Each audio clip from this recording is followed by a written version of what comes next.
Hold on to your beliefs because they're about to be challenged. When you close your eyes and picture angels, do you see radiant, human-like figures adorned with graceful wings? If yes, brace yourself. What if we revealed that this confronting image has been misleading you this whole time? Sacred scriptures from the Bible depict these heavenly beings in a manner far more mysterious and complex than we've come to accept. As we look into these ancient texts, anticipate a revelation that might shake your very understanding of the heavenly realm. Are you prepared to encounter the terrifying, yet true, biblically accurate images of angels? Join us and prepare to be amazed. This isn't the Sunday school version of angels you might remember. As we leave behind our comfortable notions, let's uncover the very essence of angels. They aren't bound by flesh and bone as we are, they exist beyond the confines of the physical, as pure spiritual entities. This ethereal nature challenges our limited human understanding.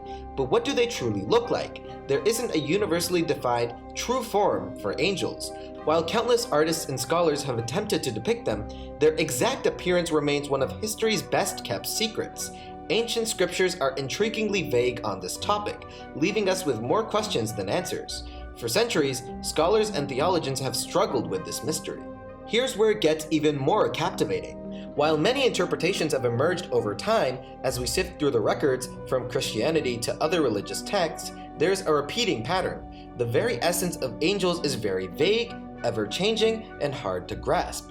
But the question lingers. If their forms are so variable, how many other misconceptions might we hold about these celestial guardians? Continuing our celestial expedition, the categorization of angels provides an even deeper layer of fascination. In the 12th century, an ambitious endeavor was undertaken to systematize these beings, leading to a sophisticated hierarchy of angels. The intrigue doesn't stop here. Christianity presents this division as the 3 spheres and 9 orders of angels. But what does this mean? Each sphere contains 3 distinct types of angels, resulting in a total of 9 categories. While this structure might seem like an attempt to bring order to the heavenly chaos, it also reveals the vast diversity and complexity of these spiritual entities. They aren't just scattered beings floating around aimlessly. On the contrary, they have specific roles, ranks, and realms they inhabit. This systematic categorization challenges our simplistic notions and urges us to recognize the profound complexities that associate with the angelic realm. Each order, each sphere, tells its own tale, tales waiting to be unraveled. As we sift through the biblical scriptures, mentions of terrifying angels which contrast our common beliefs surface. One such angelic imagery is that of the cherubim.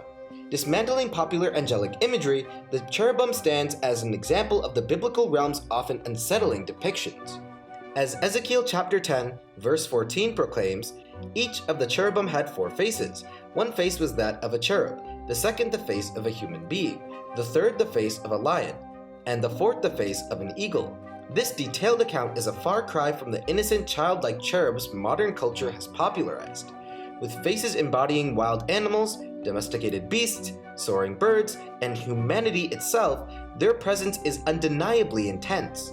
Not just their faces, their form, complete with straight legs ending in hooves and multiple wings, further challenges our conventional angelic imagery.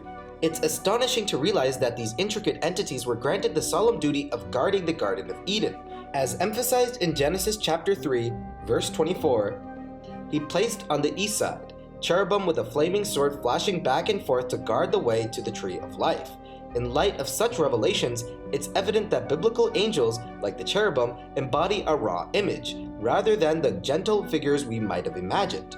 Moving from the formidable cherubim, another equally fascinating celestial entity emerges from the scriptures, the Seraphim. Found not only in Christianity, but also in the realms of Judaism and Islam. These beings possess a mystique that transcends cultural boundaries. Isaiah chapter 6, verse 2-3 paints a vivid portrait. Above him were seraphim, each with 6 wings. With 2 wings they covered their faces, with 2 they covered their feet, and with 2 they were flying, and they were calling to one another, Holy, holy, holy is the Lord Almighty. The whole earth is full of his glory. These wings, beyond mere adornments, serve profound purposes, symbolizing reverence and purpose.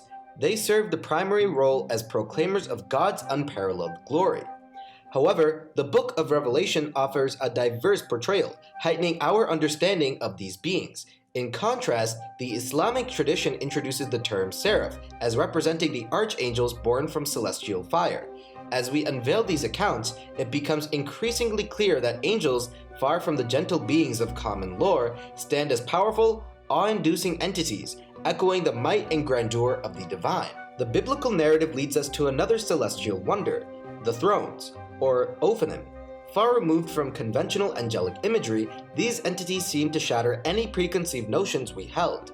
Serving in Christianity as the very chariots or transportation for the cherubim, they are no mere accessories. Ezekiel chapter 1, verses 15-16 offers an intricate description. Now, as I looked at the living creatures, I saw a wheel on the earth beside the living creatures, one for each of the four of them. As for the appearance of the wheels and their construction, their appearance was like the gleaming of blue-green beryl gems. And the four had the same likeness, their appearance and construction being as if it were a wheel within a wheel.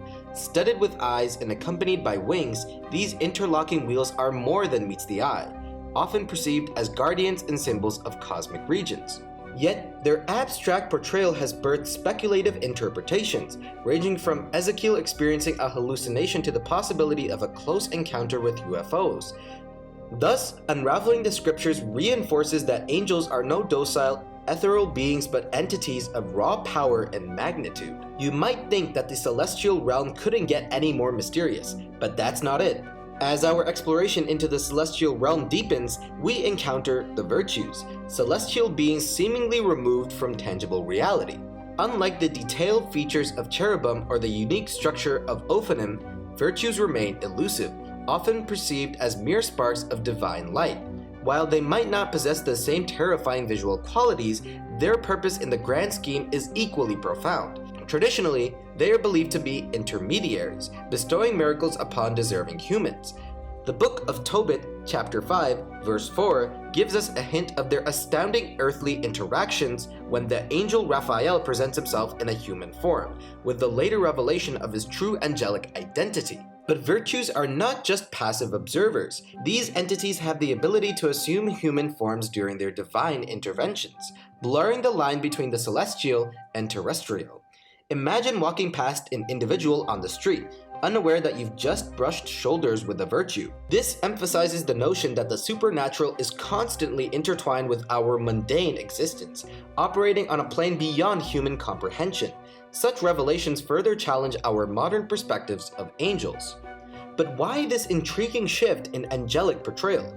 The scriptures first introduced us to enigmatic entities like the four-faced cherubim or the wheel-like Ophanim. Yet, as time evolved, so did the descriptions of these divine agents, transitioning from abstract cosmic forms to figures that more closely resemble human anatomy. What could be the reason behind this shift? Scholars speculate that such a transformation could be attributed to the need for a more relatable representation, making complex theological concepts accessible to the common believer.